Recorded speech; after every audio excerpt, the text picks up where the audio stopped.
Ya volvemos a Mirada Económica, lo decíamos en la presentación, tenemos hartos temas para conversar: desempleo, crecimiento económico, tasas de interés. Estamos aquí en el estudio con el economista y director del Observatorio Económico de la Universidad Diego Portales, Juan Bravo. Juan, bienvenido a Mirada Económica, un amigo de la casa, ¿cómo te va? Hola Andrés, muy bien, muchas gracias por la invitación. Juan, partamos hablando de desempleo. Durante la semana conocimos cifras entregadas por el INE. Pasemos a revisar la primera gráfica para entrar en calor con la conversación. A ver, 8,5% el mes de octubre-diciembre o el trimestre de este año. Vamos con la siguiente estación. Hace un año era 7,9, es decir, un crecimiento de poco más de un punto. Si comparamos con un año, hay que comparar siempre un año atrás por el tema de estacionalidad. Pero este dato es bien interesante: 9.223.135 ocupados en nuestro país, un registro histórico. Nunca había habido tanta gente trabajando. También la fuerza de trabajo ha crecido, o sea, porcentualmente es menor que antes de la pandemia. Pero ¿cómo entender estos números de primera mano, Juan, este 8,5? ¿En qué momento está el empleo en nuestro país? Hoy día estamos en un momento donde el mercado laboral sigue muy debilitado.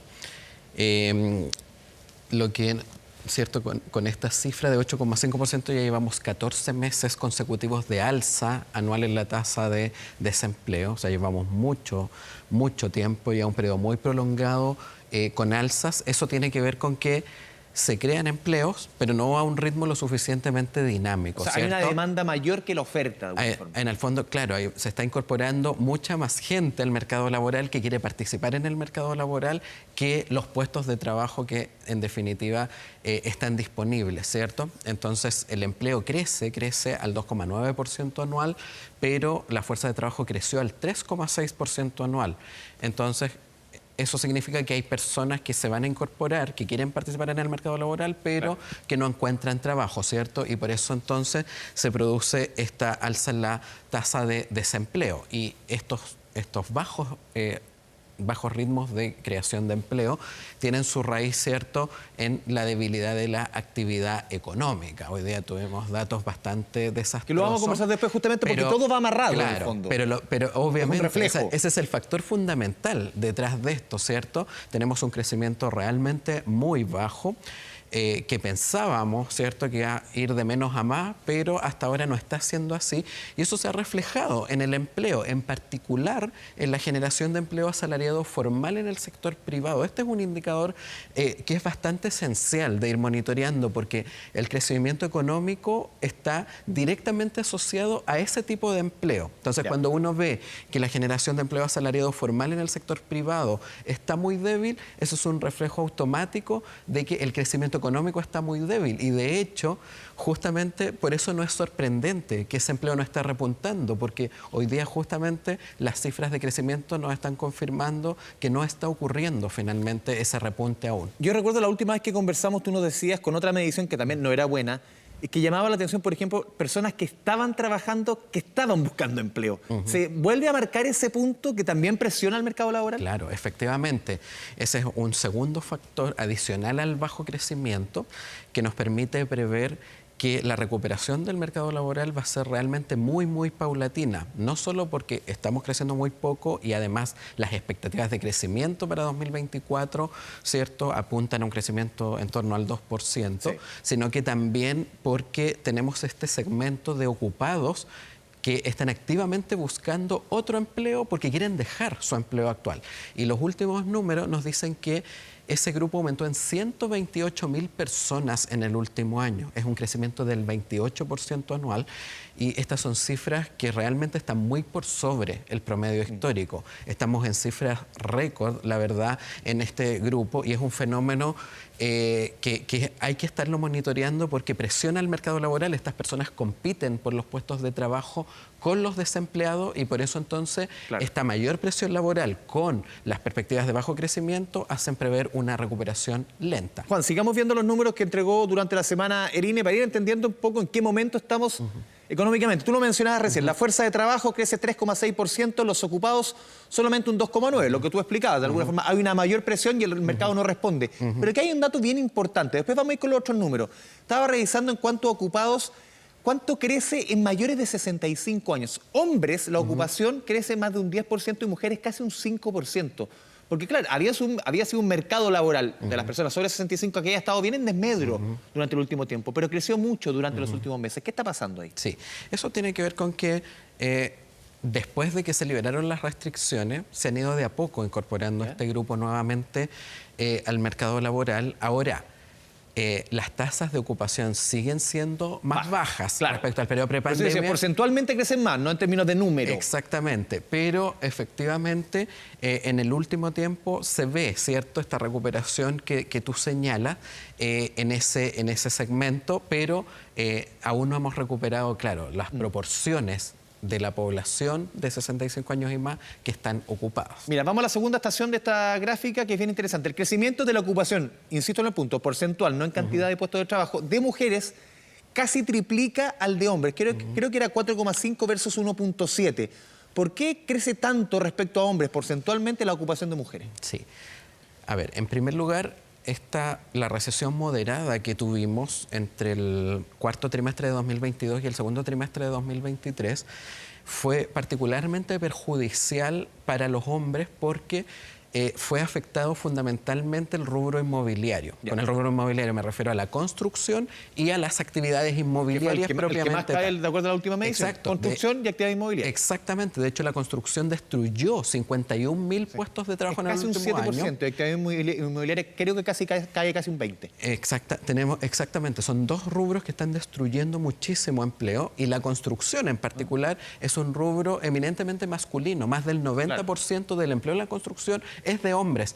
Por lo tanto, lo que está ocurriendo es que esta recesión, en particular, le afectó mucho más a los hombres porque afectó a una rama que es eminentemente masculina, ¿cierto? Eso tiene que ver con que, por un lado, subieron muy fuerte las tasas de interés, ¿cierto? Primero por el exceso de liquidez y luego por el alza de la tasa de política monetaria del Banco Central y luego por el deterioro del mercado laboral. O sea, fue la tormenta perfecta para el rubro inmobiliario porque obviamente eso afecta negativamente la posibilidad de adquirir, ¿cierto?, inmuebles, y entonces esa rama se ha visto muy golpeada y eso ha golpeado particularmente a los hombres. Cuando uno ve la tasa de desempleo masculina ha aumentado en 9 décimas en el último año. La de las mujeres ha aumentado en 2 décimas. Mira. Entonces, en materia de desempleo, al menos los hombres se han visto más afectados.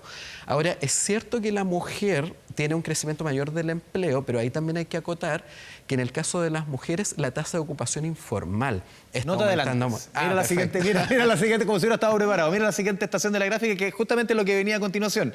La informalidad de los hombres crece 0,5, la de las mujeres 7,2. Claro, la ocupación crece, pero ojo si hacemos suma al número. Exactamente. Entonces, este debilitamiento del mercado laboral, si uno quiere, en el caso de los hombres se manifiesta más en desempleo directamente, mientras que en el caso de las mujeres se está reflejando mucho más en un alza de la tasa de ocupación informal, que ya está por sobre el 29% en el caso de las mujeres. Entonces, vamos volviendo a las tasas de ocupación informal prepandemia, en el caso de las mujeres al menos. Antes de entrar a las cifras de IMASEC conocidas también por el Banco Central, Juan, ¿estos números debiesen mejorar este año o con un crecimiento en torno al 2% no es un crecimiento que genere puestos de trabajo que haga aumentar estos números que hemos comentado? O mejorar más que aumentar. Algo va a mejorar la generación de empleo asalariado formal en el sector privado, que como señalábamos es la que está más alicaída. Este es un elemento bien importante porque si uno mira hoy día la composición de la creación de empleo, el que lidera es el trabajo por cuenta propia. Ahí se crean 110.000 empleos. Luego viene el empleo asalariado en el sector público, un aumento de 81.000 asalariados públicos, y luego en tercer lugar recién está la generación de empleo asalariado formal en el sector privado. Entonces, este crecimiento lo que debiera hacer es que algo va a estimular la generación de empleo asalariado formal en el sector privado, pero sigue siendo bajo. Por lo tanto, lo que uno podría prever es que el trabajo por cuenta propia va a seguir teniendo un rol relevante y entonces vamos a tener una recuperación, pero muy paulatina en el tiempo. O sea, aquí no debiéramos esperar mejoras abruptas, repentinas de un día para otro, sino que se va a ir notando muy gradualmente la recuperación del mercado laboral, porque son ritmos de crecimiento muy bajos. Entonces, es cierto que es mejor que lo que vamos a tener lo que tuvimos en 2023, es un poquito mejor, pero no tiene la suficiente fuerza, ¿cierto?, para generar una mejora demasiado notoria. Vamos a hablar ahora de crecimiento, lo decíamos en la presentación, las cifras que entrega el Banco Central, que fueron un balde de agua fría para el mercado. Lo pasamos a revisar la siguiente gráfica para ver los números que entregó el Banco Central. Una caída de 1% en diciembre. ¿Por qué es un balde de agua fría? Lo vemos en la siguiente estación. ¿Por qué? Porque las expectativas habían entre una caída de 1.1 hasta la mejor 0.5. Nada era bollante, nada espectacular, pero estamos en el margen de abajo de las expectativas. Y vamos con la siguiente estación, que esta es una mala noticia para el gobierno. Se esperaba un año cerrar un 0%, pero si cierras con un signo menos, al final, inmediatamente, comunicacionalmente es una mala noticia. 0,2% preliminarmente, porque falta que Cuentas Nacionales del Banco Central cierre este número definitivo, pero preliminarmente es una caída de 0,2% de la economía para el 2023. ¿Cómo ves estos números y este concepto que yo decía medio futbolístico, este balde de agua fría para la economía? ¿Se esperaba más? Absolutamente un balde de agua fría. La verdad es que todos, yo creo, esperábamos algo un poco mejor, ¿cierto? Y esperábamos más bien que el año terminara en cifras del 0%, más que una caída de 0,2%. ¿Por qué este dato es bien preocupante? Porque nos estamos comparando con diciembre del año pasado. Que era bajo. Que era bajo y... Se suponía que estos meses iban a ser más positivos. Exactamente. De hecho, el cuarto trimestre de 2022 fue el peor de esta recesión que tuvimos. Fue el más bajo. Por lo tanto, realmente teníamos una base de comparación muy poco exigente y solo por eso debimos haber crecido. Por lo tanto, esto revela que realmente la economía chilena de momento no está levantando cabeza, que sigue muy debilitada, ¿cierto? Y por eso las cifras del mercado laboral, ¿cierto? De verdad, son muy nítidas en mostrar que no está ocurriendo ese mejoramiento de la actividad. Por eso sigue tan debilitado el empleo asalariado formal en el sector privado. Entonces, realmente esto es una sorpresa muy negativa. Juan, antes de ir a la pausa, porque a principios de año se hablaba de recesión. Claro, no sé si hay recesión. El gobierno hace un tiempo hablaba de recuperación para este año. Sí. ¿Cuál es quizá el concepto que más calza para este momento? Para mí siempre hubo una recesión. Para mí una definición de recesión técnica es que haya 2 trimestres consecutivos de caída de la actividad económica y eso se cumplió. Porque tuvimos 3 trimestres consecutivos. Pero este momento, pero ahora, con esto, se cumpliría otra de las definiciones de recesión, que es que en un año completo, ¿cierto?, uno tenga un número negativo y eso también se cumplió. O sea, en definitiva... yo creo que ya no hay duda, ¿cierto?, de que tuvimos una recesión.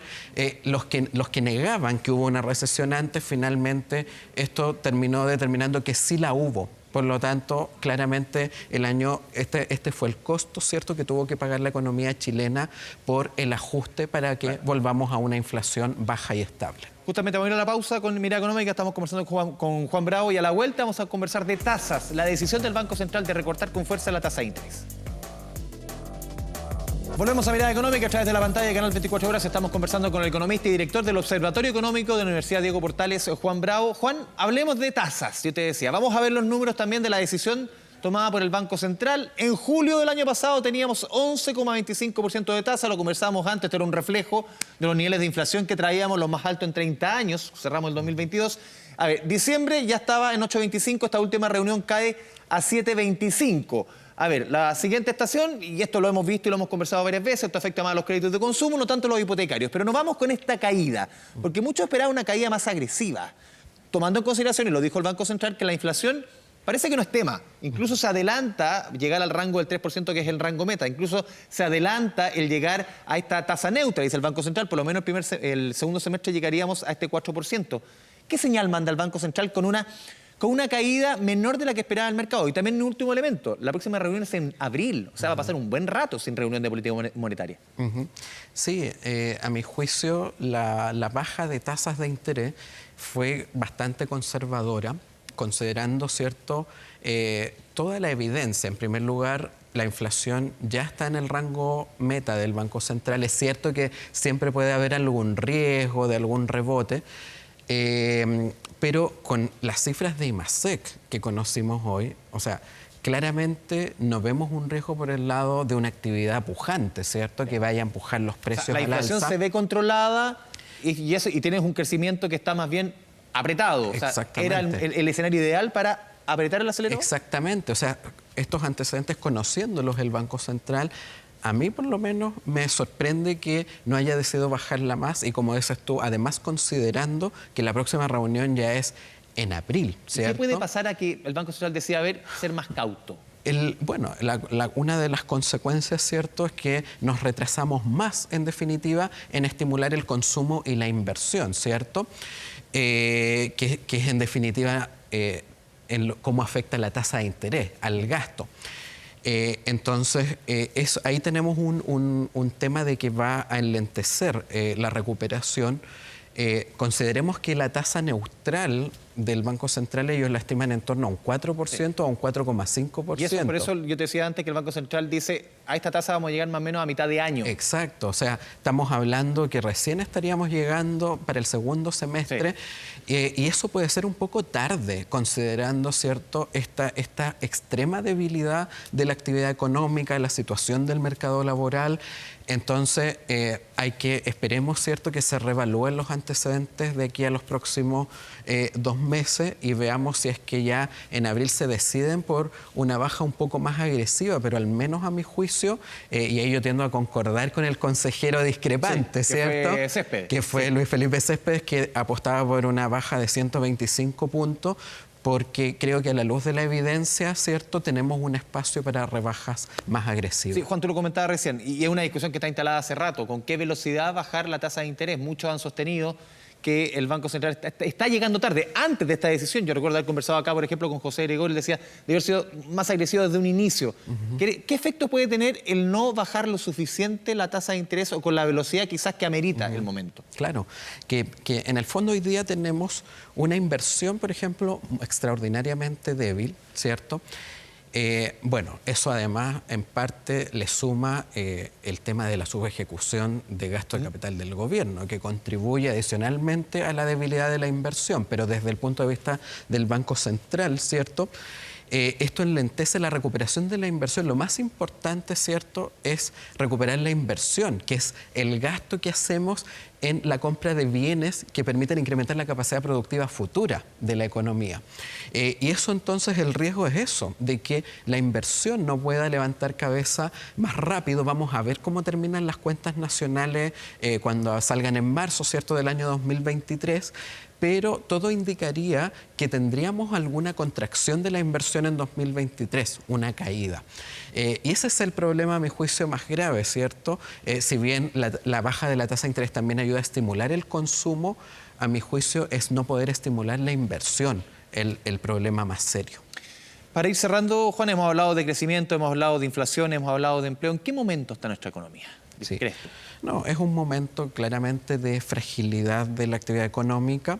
Era parte, ¿cierto?, del ajuste necesario, ¿cierto? O sea, aparte de este menos 0,2 que conversábamos antes, el apriete cinturón que pega el Banco Central. Exactamente. Innecesario. O sea, en definitiva, el año 2021 tuvimos un crecimiento que estuvo muy por sobre nuestra verdadera capacidad de crecer. Un atleta dopado. Fue exactamente, ese es un buen símil, ¿cierto? Uno puede aumentar la musculatura haciendo ejercicio de manera disciplinada o lo puede hacer con esteroides. Bueno, cuando lo hace con esteroides, ¿cierto? Después viene, ¿cierto? Esto se desinfla, no sirve, no es sostenible, y eso es lo que ocurrió en el año 2021 con la economía chilena. Crecimos alto, pero de manera artificial. Y eso entonces generó este desequilibrio, ¿cierto? No alcanzó, la producción no era lo suficientemente rápida para absorber tal cantidad de demanda, suben los precios, ¿cierto? Y el Banco Central tiene entonces que aplicar esta política monetaria contractiva para reducir la inflación. Este es el pago de la cuenta de esos desequilibrios. Pero justamente hoy día, ¿cierto?, creo yo que hay un llamado al Banco Central. O sea, ese trabajo lo hizo muy bien, digamos, ya estamos en el rango meta, y por eso creo que ya es momento de ser un poco más agresivo en poder bajar la tasa para contribuir, ¿cierto?, a mejorar la actividad económica. Juan Bravo, te agradecemos este espacio con Mirada Económica en Gran 24 Horas. Muchas gracias. Muchas gracias a ustedes, encantado. Y a todos ustedes, muchas gracias por la sintonía. Nos vemos en una próxima oportunidad en este espacio dedicado exclusivamente a la economía a través de la pantalla de su canal de noticias. Chao, chao.